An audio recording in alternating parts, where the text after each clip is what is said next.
Evelyn, por favor, a condução é sua agora. Obrigada, Milena. Boa tarde, pessoal. Boa tarde, Marcos. Boa tarde. É um prazer dar início aqui nesse painel de comunicação e marketing, no 9º Seminário Nacional de Formação Esportiva. O CBC que procura trazer aí várias temáticas que são importantes dentro dos clubes, dentro da formação de atletas. E esse é mais um tema que nos ajuda aí a impulsionar a marca do clube e a trazer mais recursos e a impactar também na formação de atletas.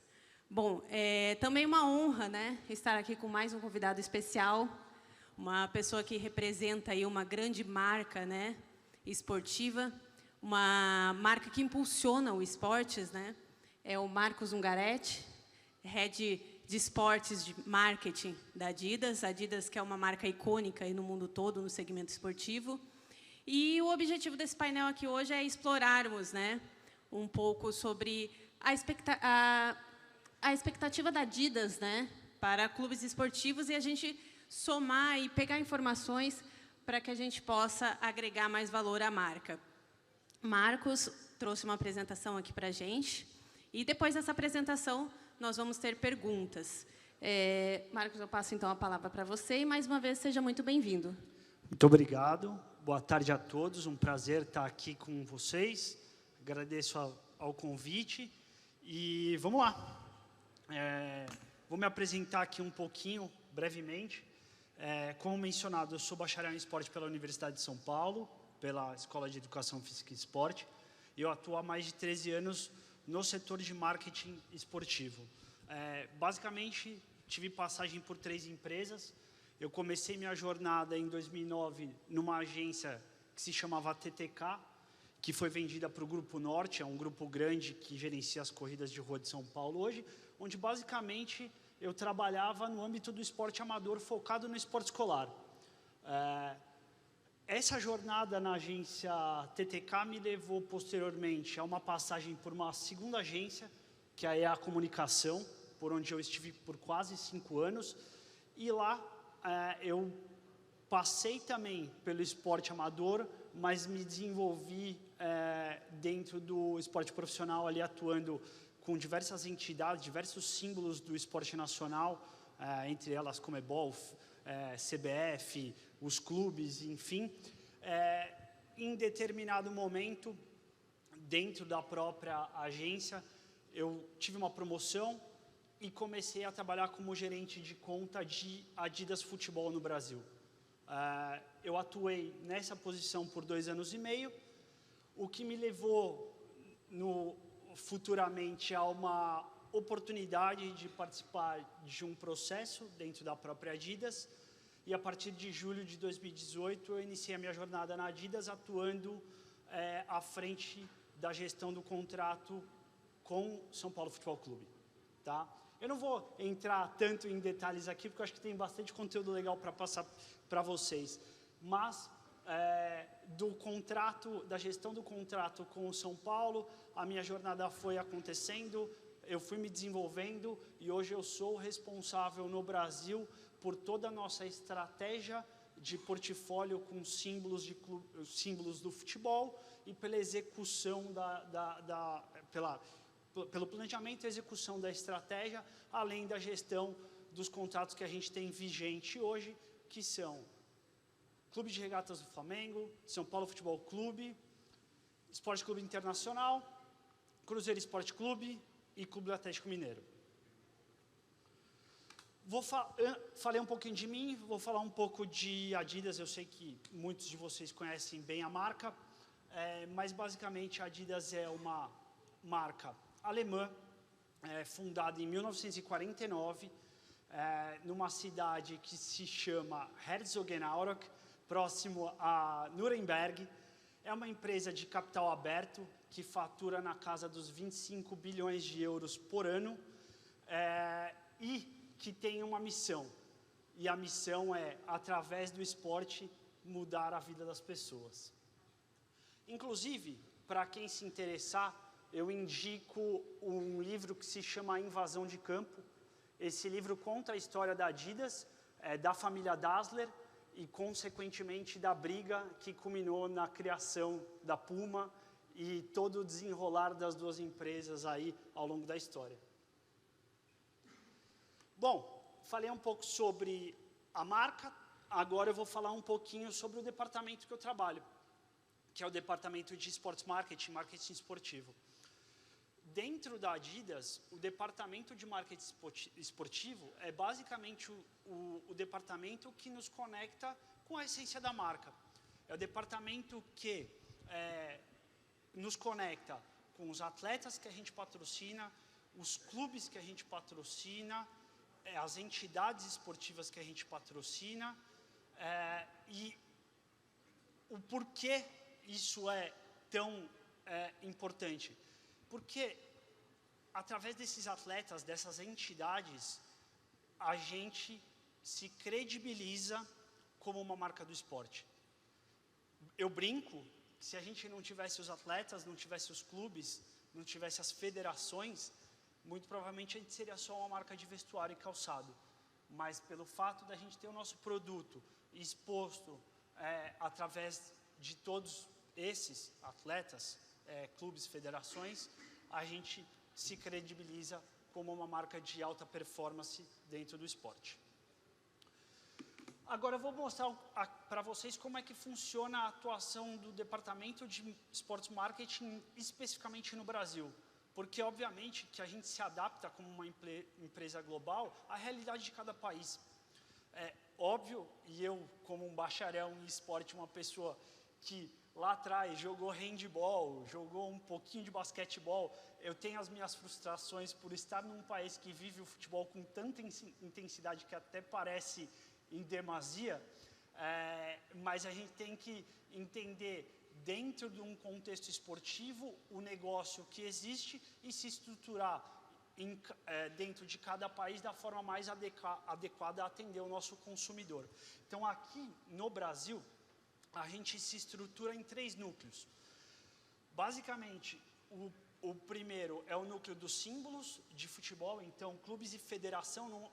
A federação é patrocinada pela nossa concorrente, então a gente não tem atuação direta nesse caso, mas se você for olhar aqui para os nossos irmãos na Argentina, eles patrocinam Boca Juniors, River Plate e a AFA também. Então, o núcleo de símbolos de futebol gerencia toda a atuação nessa frente. Como eu falei para vocês, eu lidero esse departamento. Hoje a gente atua com 5 clubes no Brasil, Flamengo, São Paulo, Internacional, Galo e Cruzeiro. A gente tem um segundo núcleo, que é o núcleo para futebol de atletas e scouting, tá? E aí, quando eu falo atletas, são homens, mulheres, no âmbito profissional e no âmbito da base. Eu estou falando aqui de mais de 300 atletas que a gente patrocina no Brasil no futebol. Posso falar alguns aqui, como Pedro no Flamengo, o Cano no Fluminense, Hulk no Atlético, Dudu no Palmeiras, Cris Roseira no Santos. Enfim, esses caras são os responsáveis por mapear todos os atletas no país, em todas as regiões, entender potencial, mentalidade, que o Alberto falou, e aí definir efetivamente quais são aqueles que a marca quer trabalhar no âmbito local e, dependendo do potencial, internacionalmente também. O terceiro núcleo, que eu acho que faz muita conexão com a grande maioria das pessoas que está aqui, é o departamento o núcleo de Olympics e Multisports. Esse núcleo faz a conexão com todo o nosso portfólio de atletas olímpicos. Então, tem o Zanetti, Mayra, Isaquias, são alguns desses atletas que a gente patrocina no Brasil, estou falando especificamente de Brasil. É o núcleo responsável também pela nossa conexão com a Dream Factory, pelo tema de Maratona do Rio de Janeiro, que é a nossa principal plataforma de corrida no Brasil. Eles também gerenciam nosso contrato com a CBSK, que é relativamente recente, eu não sei quem sabe, mas hoje a Adidas é patrocinadora da Confederação Brasileira de Skateboarding. E, por fim, gerenciam também nosso projeto de comunidades de corredores, que é batizado de Adidas Runners, basicamente o nosso projeto que conecta a marca e sua plataforma de corrida aos consumidores e fãs de marca. Agora eu vou mergulhar um pouquinho no meu trabalho, tá? E aí eu gosto desse slide aqui, porque eu acho que ele dimensiona o quão a marca é influente no futebol mundialmente falando. Nesse slide aqui, existem mais de 30, ou aproximadamente 30 títulos de Champions League, mais de 20 títulos da Libertadores e 12 Copas do Mundo. Imaginem que investir nesses símbolos para que a gente seja um patrocinador oficial, o investimento ele é significativo. E muitos desses contratos, eles são deficitários, tá? E pode parecer chocante falar isso, falar que a gente assina um contrato para, entre aspas, perder dinheiro, mas meu objetivo aqui com vocês hoje é mostrar que, além do dinheiro, existem algumas coisas que uma marca como a nossa, ela seta de expectativa quando a gente opta por estar com um clube, tá? Ou uma federação. São basicamente 4 pilares que eu queria falar aqui para vocês. O primeiro deles, vou começar lá por cima, inovação. A partir do momento que a gente se conecta com um Real Madrid ou uma seleção alemã, a gente parte da premissa que a gente está conectado com um símbolo que está no topo do futebol mundial. E, naturalmente, pela exigência, pela performance, a gente vai ser instigado a desenvolver o melhor produto. Porque a gente está falando do esporte na sua mais alta performance. Então, a conexão com esses símbolos, naturalmente, faz com que a gente invista e desenvolva os melhores produtos para aquela modalidade. Além da inovação, a questão de reconhecimento de marca, e o Nauber também falou um pouquinho aqui de credibilidade. A conexão que a gente tem com grandes símbolos nos credibiliza como uma marca extremamente fortalecida dentro do âmbito do futebol. E aí, naturalmente, que a gente vai usufruir desses contratos com relação à ativação. E a gente tem infinitas oportunidades. Não estou falando só de ativar uma camisa do Real Madrid com a Adidas, mas pode ser um momento, pode ser um título, pode ser um jogador que é atleta daquele clube, mas também é um atleta patrocinado da marca. Então, tem uma série de possibilidades que a gente consegue usufruir para maximizar o negócio. E aí, um outro ponto que eu queria colocar aqui é sobre a questão de market share. E eu acho que o melhor exemplo que eu posso trazer para vocês sobre market share é o seguinte. O Real Madrid, ele está Adidas, ele não é Adidas. Ou seja, a gente negociou um contrato, colocou um dinheiro, existem as contrapartidas e tem uma relação que tem um tempo pré-estabelecido. Ou seja, todos esses contratos, deficitários ou não, são movimentos que a marca faz pensando também em galgar um espaço dentro de um mercado que ela não tem. Então, por exemplo, se na Espanha meu único clube é o Real Madrid e daqui a 2 meses eu fecho um contrato com o Barcelona, por exemplo, aquele business de Barcelona que existia não era meu. Eu estou trazendo aquela receita para dentro da empresa, independente de ela ser uma receita com lucros ou prejuízos, certo? Mas tem uma questão a mais que eu não coloquei nesse slide aqui, que eu eu acho que eu vou dividir com vocês, porque tem uma coisa que ela é meio fora da casinha, e ela é crucial quando a gente fala da conexão com esses clubes. E aí, vamos ver se alguém consegue descobrir, mas eu vou dar uma dica. Quando a gente fala de unidade de negócio de futebol, dentro da Adidas, existem basicamente 4 fontes de receita. Licenciamento, que é isso que eu estou conversando com vocês aqui agora. Basicamente, a marca vai e paga para uma outra marca pelo direito de uso da marca dessa terceira parte e revenda de produto. Então, tem a caixinha de licenciamento.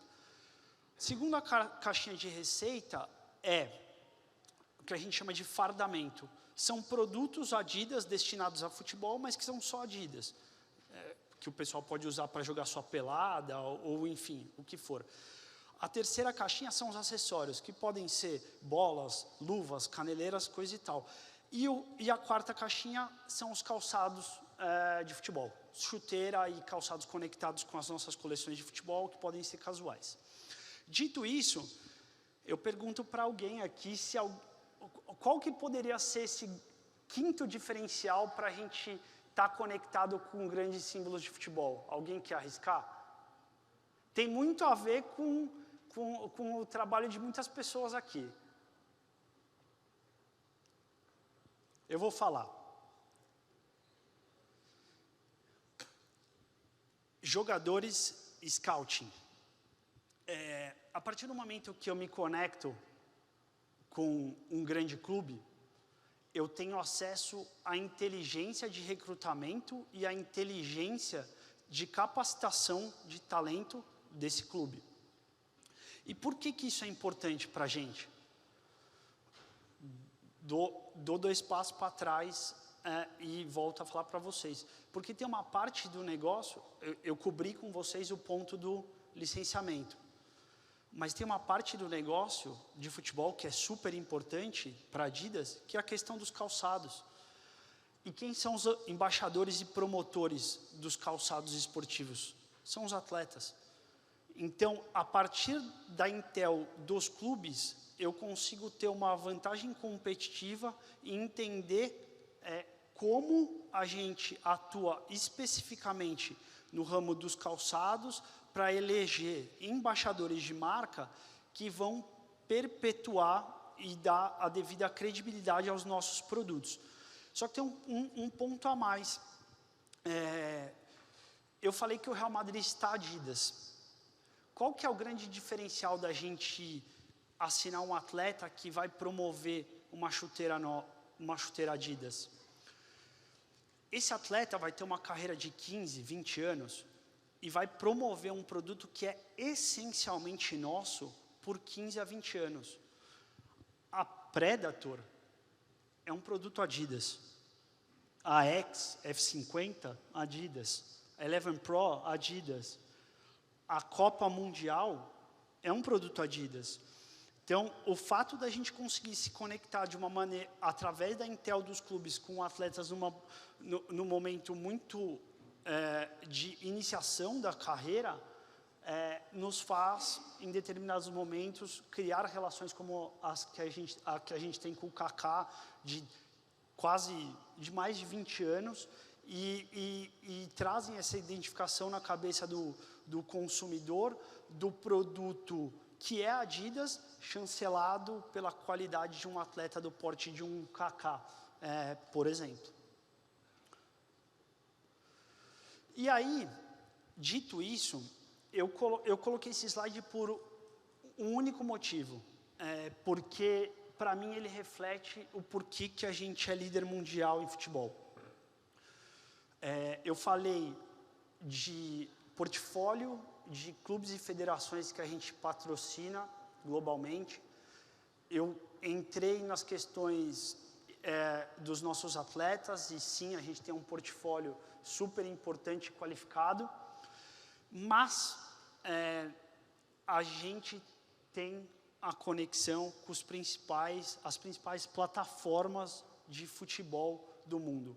Nós somos os patrocinadores da Copa do Mundo masculina e feminina, somos os patrocinadores da UEFA Champions League masculina e feminina. Pela relação com a UEFA, somos os patrocinadores da Euro.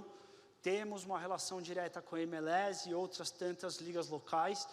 Tudo isso nos credibiliza com todos esses parceiros, sejam atletas, sejam os símbolos, e junto aos nossos consumidores, nos tornam a líder mundial em futebol e refletem naqueles números que eu falei lá no começo para vocês. Uma empresa de capital aberto, que fatura 25 bilhões de euros por ano e que tem como missão mudar a vida através do esporte. Meu objetivo aqui hoje é muito mais bater um papo com vocês, então eu fui breve na minha atuação. Eu trouxe alguns cases aqui, 5 cases, que eu vou passar de maneira muito breve. São coisas que me dão orgulho, porque são feitos que a gente construiu localmente, 100% Brasil, e de alguma forma reverberaram para a empresa como um todo.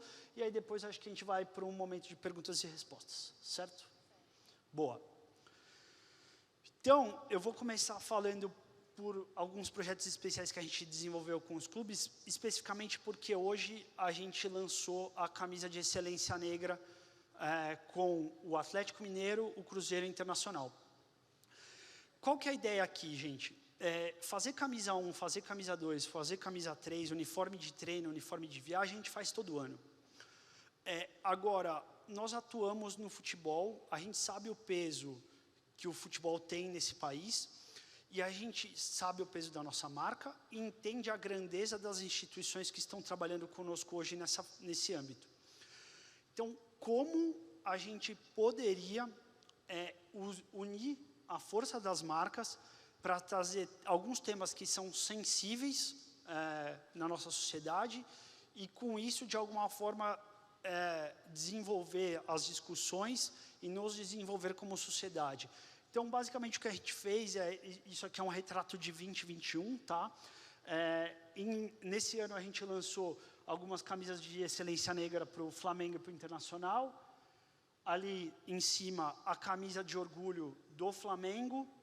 E aqui embaixo, as camisas que celebraram, que celebrou, na verdade, os 30 anos da primeira Copa do Mundo feminina. Então, o que a gente quis com isso? Basicamente, trazer à tona algumas pautas de diversidade e inclusão. Vamos lá, próximo. Falei um pouquinho de produto, agora eu vou falar um pouquinho de momento. Essa imagem circulou o mundo inteiro. Eu imagino que vocês tenham visto. Flamengo na final da Libertadores 2019. Por que não colocar a camisa do Flamengo no maior cartão postal do Rio de Janeiro? Acho que ninguém nunca tinha pensado nisso, foi feito, virou um sucesso. Desde então, o Cristo vestiu algumas camisas. Mas o grande ponto aqui o futebol mobiliza paixão, amor, mobiliza muita gente. E, nesse caso, trouxe à tona uma execução que aparentemente era impossível. Essa ativação ela foi, inclusive, premiada em Cannes. Uma estatueta de bronze.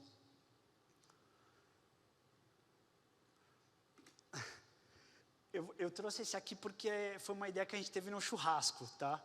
É o seguinte, eu falei um pouquinho aqui das grandezas, dos números e das premissas que a gente tem por trás da associação com qualquer símbolo. Mas isso não quer dizer, de forma alguma, que a gente não tenha histórias relevantes dentro do futebol brasileiro em símbolos de clubes que são menores. Então, a gente estava em Jundiaí, num churrasco com 3 pessoas que trabalham com futebol, e o nosso desafio era simples. Como é que a gente conseguia ter uma camisa do Juventus da Moca sem oferecer um patrocínio tradicional, porque a gente simplesmente não pode, por uma premissa e uma regra da corporação, global, regional, seja lá o que for. E aí a gente desenvolveu o projeto Alma Futebol, que basicamente foi uma colaboração, uma única camisa, 4 clubes que a gente escolheu, Juventus da Moca, Associação Portuguesa de Desportos, o Náutico e o América do Rio. E a gente desenvolveu essa camisa, colocou a camisa em campo em 1 ou 2 jogos com cada clube desse, e o resultado não podia ter sido melhor, porque a gente vendeu mais de 40 mil camisas, mas a gente chegou no público que a gente queria, que é basicamente o fanático por futebol, que é o cara que vê valor na história dessas instituições e que simplesmente abraçou o projeto como algo inovador e importante ali naquele momento. Palmeiras 2018. Eu fui puxar lá de trás porque essa ativação que a gente fez, ela virou benchmark para algumas coisas que acontecem no futebol brasileiro até hoje. A gente estava no momento de phase-out do contrato. O contrato com o Palmeiras foi até dezembro de 2018, então isso aí era, se não era fim de novembro, era começo de dezembro, o clube celebrando o título. E a gente tinha lançado a 3ª camisa do clube em agosto, e pela primeira vez a gente usou um momento de pódio, em concordância com o Palmeiras na época, para ativar um produto. Então, para quem não lembra, o Palmeiras jogou esse jogo, se eu não me engano, contra o Botafogo, e jogou com a camisa 1. Mas o Palmeiras celebrou o título com a camisa 3. E a gente pediu isso ao clube porque, basicamente, pelo fato da gente ter encurtado o tempo de vida da camisa, pelo fim do contrato com o clube, a gente tinha um excesso de inventário e um tempo muito curto para dar vazão a esses produtos. Então, a gente pediu a colaboração da instituição para que a gente colocasse como protagonista esse produto naquele momento, e para amplificar isso, a gente desenvolveu, eu coloquei ali no alto, pela primeira vez, isso vem sendo executado por todos os clubes, a todos os momentos agora, um patch comemorativo. Então, o Palmeiras, naquela época, foi decacampeão brasileiro, a gente fez aquele número 10 com o mapa do Brasil e a taça do Brasileirão. Isso, basicamente, potencializou a venda da camisa em si, porque conectou ao momento do pódio, e, obviamente, o clube teve um impacto direto nas receitas. Nas receitas. E, por fim, antes da gente abrir para as perguntas, eu trago aqui a questão do Outubro Rosa, da camisa de Outubro Rosa que a gente lançou ano passado. Então, basicamente, é um produto que a gente busca relacionar a conscientização e prevenção do câncer de mama, porém, o ponto que marcou para a gente, como corporação, esse lançamento, foi o fato da gente ter unido o Atlético Mineiro e o Cruzeiro. Os clubes fizeram um lançamento colaborativo que colocou de lado qualquer tipo de rivalidade entre as partes e trouxe à tona algo que é muito importante para nós como sociedade. Então, a partir do momento que isso acontece, através de um produto nosso, você sai com a sensação de dever cumprido. Por isso eu trouxe aqui como um case relevante. Tá certo? É isso. Aí eu abro para as perguntas e agradeço novamente pelo tempo e pela participação.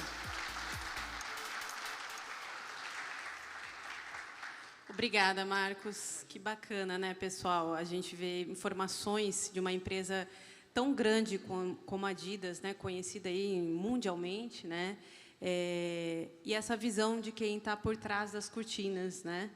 Que bacana mesmo. E, pessoal, quem quiser fazer perguntas, né, e tiver alguma contribuição, é só procurar a nossa equipe, né, escreve aí no papelzinho e eles trazem aqui para a gente. Marcos, nós vamos passar aí por perguntas de diversas temáticas, né, do marketing envolvendo o esporte.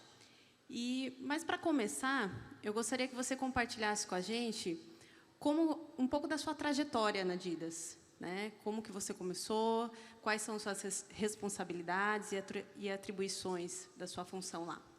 Tá. Eu vou falar até um pouquinho de forma mais ampla, porque acho que se tem uma coisa que eu me orgulho na minha vida é da minha carreira. eu mostrei para vocês as 3 empresas que eu passei, mas eu vou contar como as coisas se conectam. Na primeira agência que eu trabalhei, eu era o cara que levava bola, regulamento e contratava fisioterapeuta e ambulância para organizar campeonato escolar de futebol. Futsal, futebol society e futebol de campo.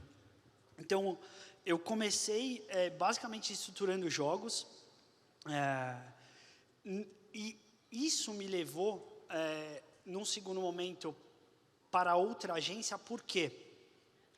Porque o fato de eu transitar entre as escolas de São Paulo e conhecer os coordenadores esportivos, os diretores acadêmicos, calhou num momento que a UEFA Champions League trouxe para o Brasil uma plataforma de futebol escolar deles, que essa agência, que foi a EA, pegou para executar essa plataforma. E, coincidências da vida, uma pessoa que por lá passou, tinha trabalhado comigo na agência anterior, e falou, eu conheço um cara que tem relação com todos os profissionais de educação física de São Paulo, e basicamente vai conseguir tirar esse projeto do papel e botar ele na rua. E aí eu fui parar na EA.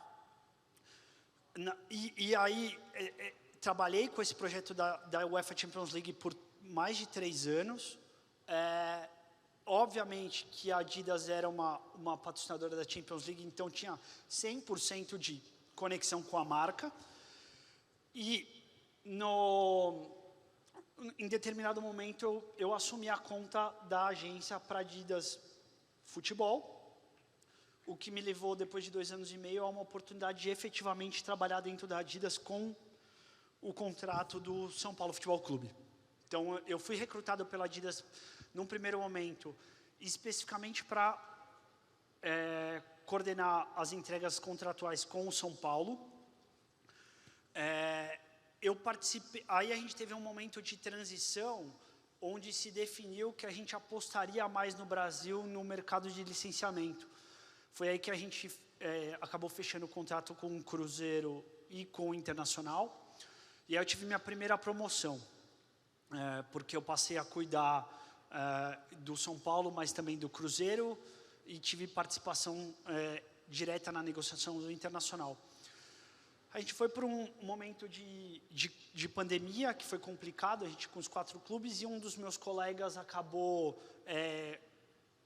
tendo uma oportunidade na nossa regional, no Panamá, e nesse momento eu tive que basicamente gerenciar todo o portfólio de clubes de futebol da Adidas do Brasil, porque a gente estava em freeze de contratação.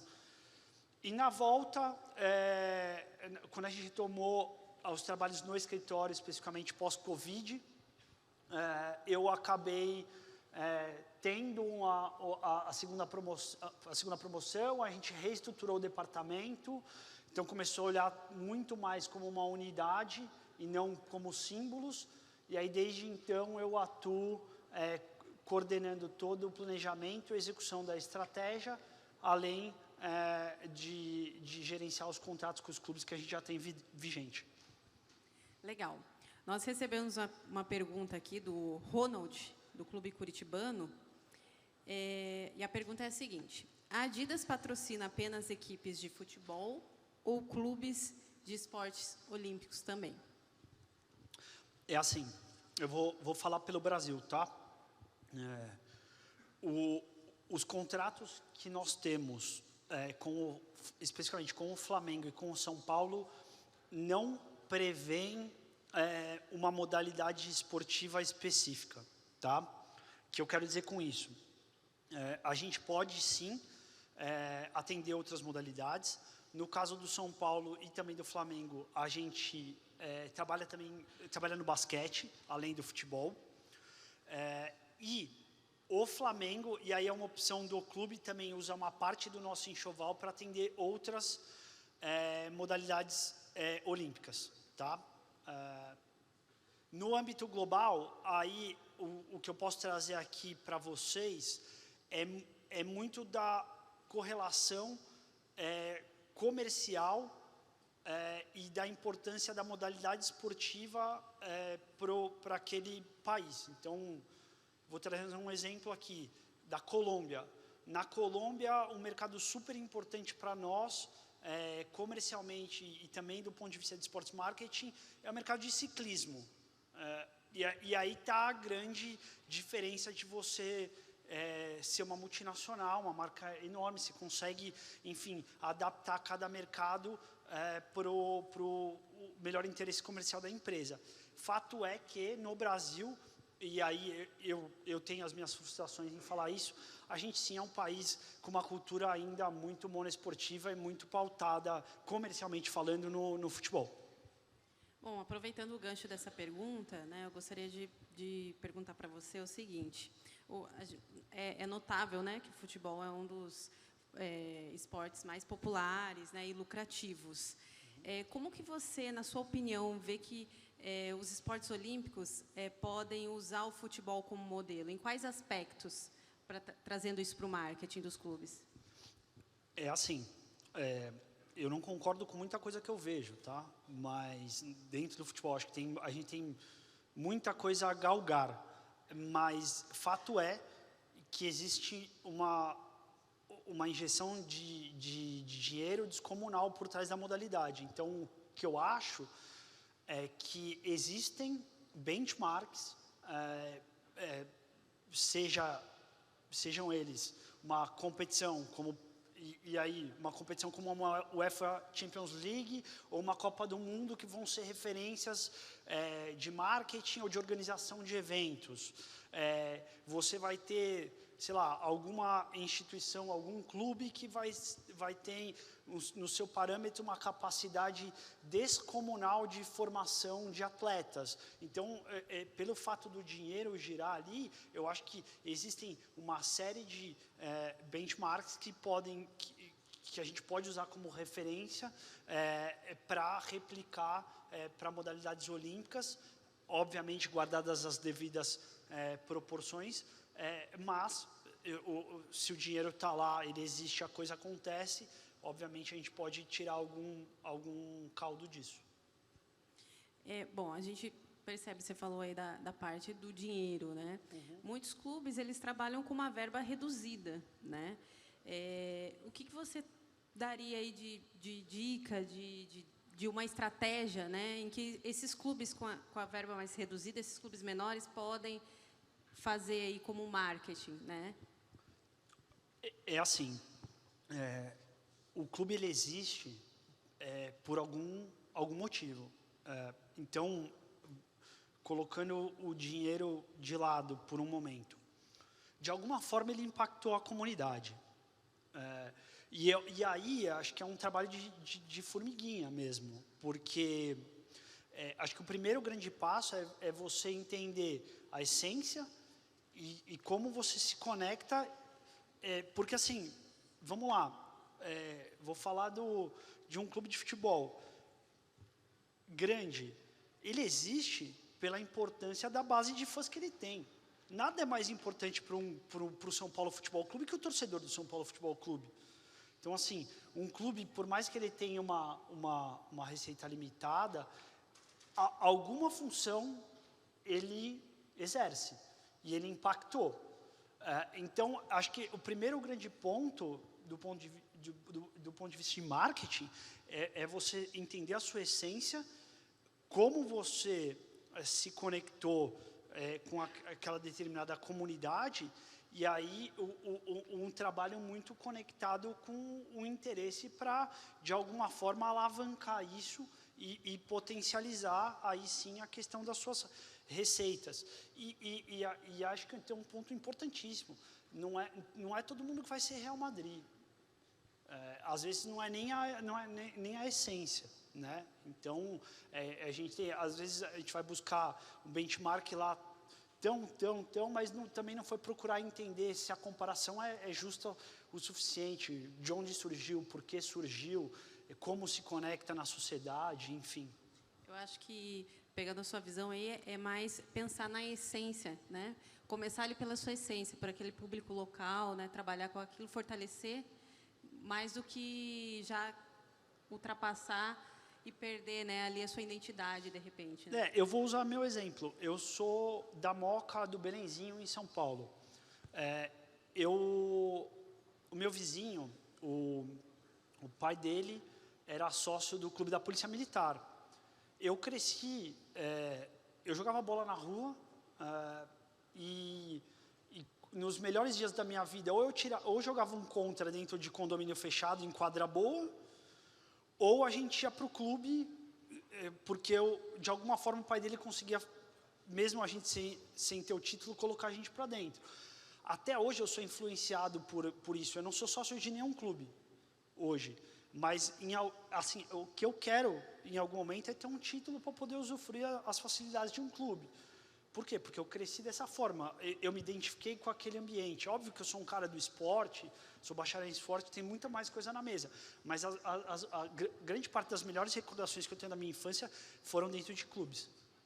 Legal. Então, vamos para mais uma pergunta que a gente recebeu aqui, do Gustavo de Oliveira, do Mampituba. O quanto uma marca pode interferir na carreira do atleta? Exemplo, o quanto a Adidas, ser fornecedora da Inter Miami, ajudou o Messi a ir jogar lá? Boa pergunta.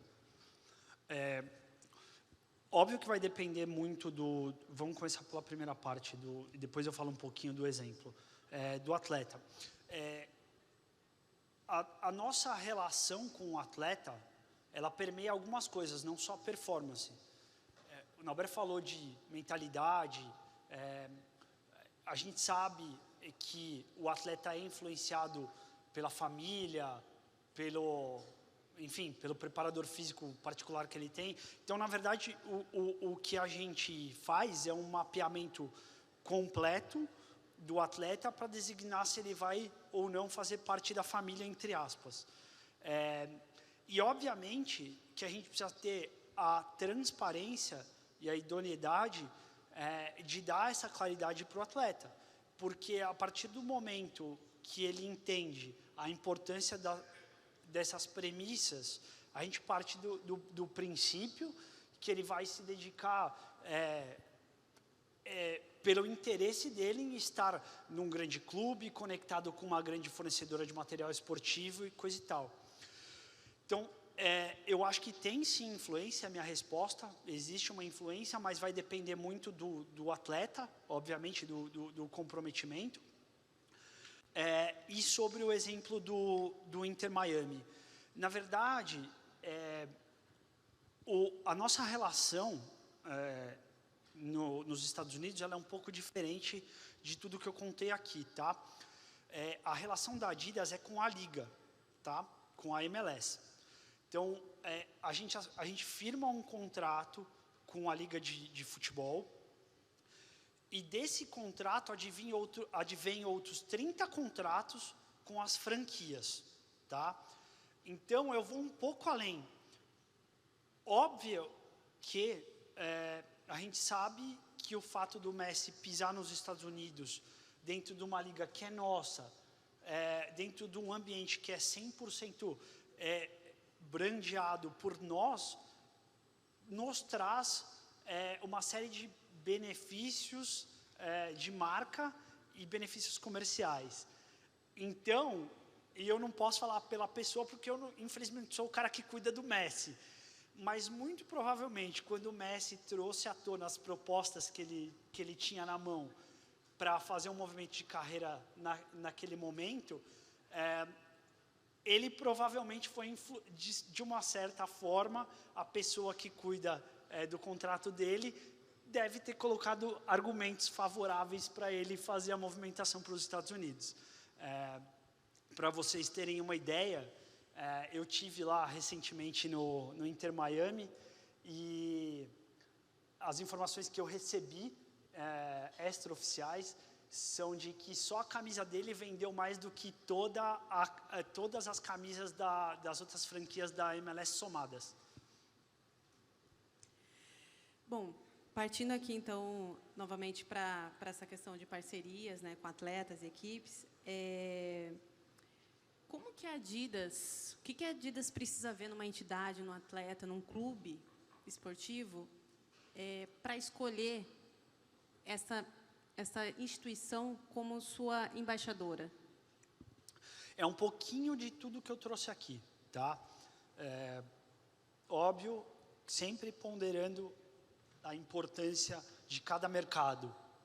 Mas, como líder mundial, a gente quer estar conectado com os melhores símbolos, pelo tema de inovação, pelo tema de reconhecimento de marca, pela possibilidade de ativação, por galgar mercado, ganhar market share, e pela inteligência na formação de atletas. Então, eu acho que, assim, de certa forma, estava um pouquinho presente ali na apresentação como um todo, mas aí eu reforço, não é só a questão comercial, ela existe, mas é como eu falei, muitos dos contratos que estão ali naquele slide que eu passei são deficitários. Então, é uma análise num espectro mais amplo. É o tamanho do negócio versus o benefício que aquele negócio pode gerenciar, não somente nas questões financeiras, mas em todo esse 360 aí que eu trouxe para vocês hoje. Legal. Vamos para mais uma pergunta que a gente recebeu aqui. Sobre as camisas em referência à consciência negra. Por que os modelos foram iguais para todas as equipes? Né? Esse raciocínio interfere na história ímpar de cada clube?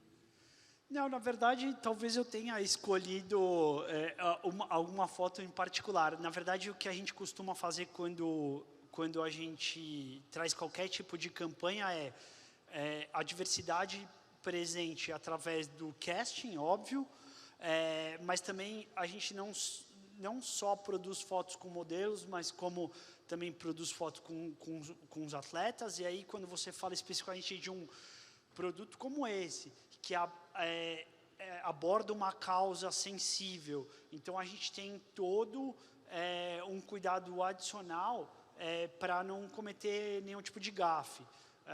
Então, por exemplo, o futebol é muito louco, né? Hoje a gente lançou a camisa de excelência negra. Era uma colaboração da Adidas com a Lab Fantasma. E aí teve a participação de 3 clubes.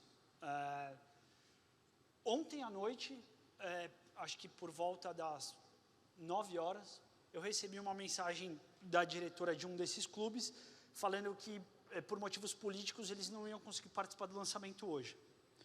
Então, das 9 da noite até agora de manhã, porque a camisa ia ser lançada às 10 da manhã, a gente teve que mudar toda a forma com que a gente faz o approach de lançamento nas redes sociais específicas, não na parte de relações públicas, que isso estava ok.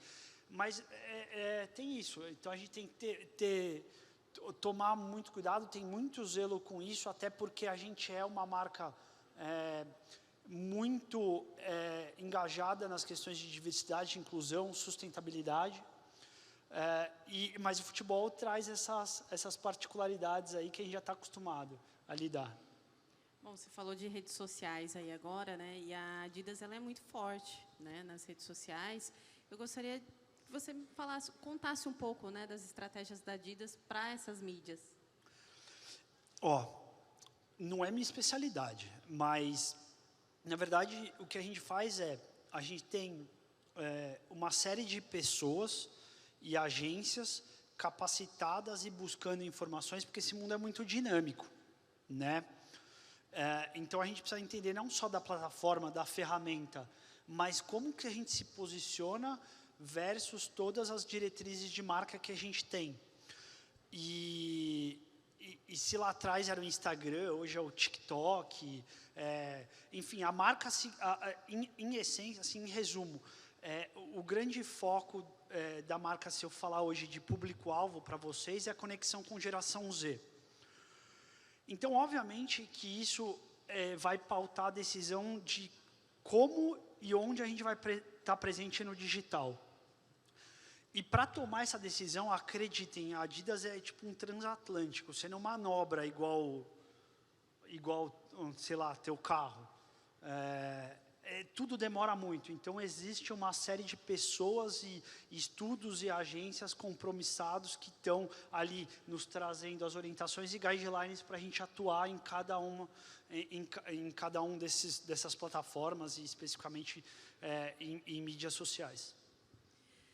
Bom, para encerrar aqui, Marcos, eu gostaria que você deixasse, né, na sua visão, como os clubes esportivos podem construir uma identidade, uma marca sólida, né, e criar um destaque aí nesse meio esportivo, nas mídias e tudo mais. É uma questão de, eu acho que é tudo uma questão de construção, né? Não é nada do dia para a noite. Então, obviamente, eu vou tentar fazer uma analogia com o negócio, como funciona para a Adidas. No mundo perfeito, eu tenho um clube ganhando o campeonato com um produto que eu desenvolvi, que o torcedor, o consumidor daquele clube se identifica e gosta daquele produto. Eu sou o produtor, eu faço, eu dou vida àquele produto, mas eu também sou varejista. Então, eu aproveito essas duas primeiras coisas junto com o meu canal de distribuição, que vai otimizar o negócio, e o próprio clube, ele tem a rede de distribuição, as lojas oficiais dele, estruturada, e aí, se eu somar tudo isso, a gente vai maximizar as receitas e a visibilidade da nossa parceria para todos os lados. Mas esse é o mundo ideal, né? Para chegar lá, foi muito trabalho. E eu já tive experiências com clubes que a gente começou de uma forma e terminou de outra, clubes que a gente começou o contrato de uma forma e terminou igual, e clubes que começou de uma forma e terminou pior. E são clubes, eu estou falando assim, dos clubes que a gente trabalha hoje, a menor base de fãs é de 7 milhões. Então, eu acho que a gente tem muita oportunidade de crescimento dentro do futebol. Se eu falar, então, de outras modalidades esportivas, é ainda maior a oportunidade, perdão. Mas eu acredito que cada vez mais eu tenho tido provas nos ambientes que eu circulo, que cada vez mais pessoas interessadas, efetivamente interessadas, as pessoas estudiosas estão se desenvolvendo em prol do esporte nacional. Ok. Gostaria de agradecer mais uma vez a sua presença aqui, Marcos. Foi, acredito, tenho certeza, né, que foi enriquecedora, né? A gente pôde aí levar várias lições, né, para aplicar aí no marketing dos clubes. Eu que agradeço, estou à disposição de vocês para quem quiser me procurar para fazer mais perguntas, estou por aqui hoje. É uma honra para mim, de novo, alguém que foi formado em esporte, que ama a área de atuação. É uma honra para mim estar aqui com vocês, dividindo esse momento. E, enfim, depois de ouvir as palavras de Nauber e tantas outras pessoas legais aí com história no esporte nacional. Obrigado. Obrigada, boa tarde. Muito bom, um bate-papo leve, descontraído. Obrigada, Mauro, pela sua presença. Mais e mais sucesso aí aos projetos da Adidas. Evelyn também, muito obrigada pela moderação, mediação das perguntas.